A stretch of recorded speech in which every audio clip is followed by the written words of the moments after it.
Welcome to Cramming 101. Today we are tackling linear equations. Step by step, nice and easy. By the end of this lesson, you will know exactly how to solve any linear equation thrown at you.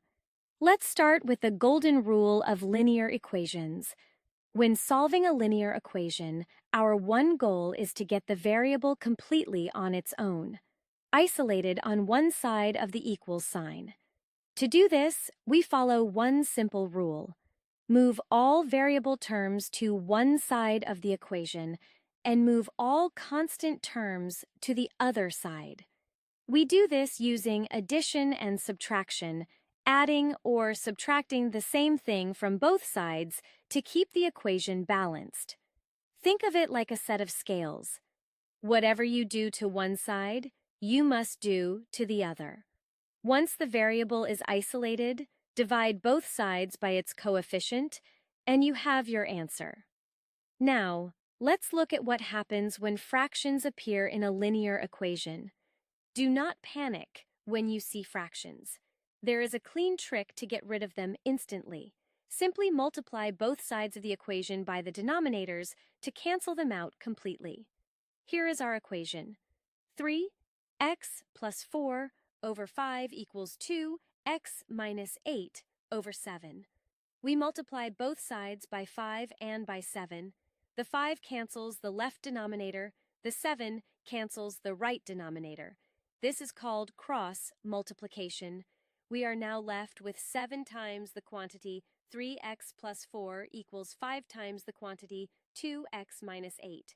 Now we expand both sides using the distributive property. 7 times 3x gives us 21x.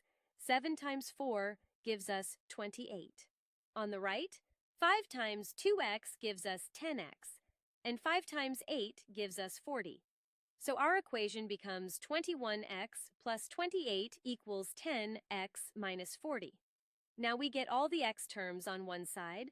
Subtract 10x from both sides. That gives us 11x plus 28 equals negative 40. Now subtract 28 from both sides. 11x equals negative 68. Finally, divide both sides by 11. X equals negative 68 over 11. And that is our answer. Now here is something surprising that can happen when solving linear equations.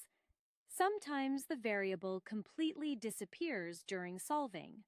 When this happens, there are two possible outcomes, and they are very different from each other. Case 1. No solution. Look at this equation. 5w plus 3 minus 2w equals w minus 8 plus 2w minus 3. We simplify both sides by grouping like terms. The left side becomes 3w plus 3. The right side becomes 3w minus 11. Now we subtract 3w from both sides to eliminate the variable, and we are left with 3 equals negative 11. That is impossible.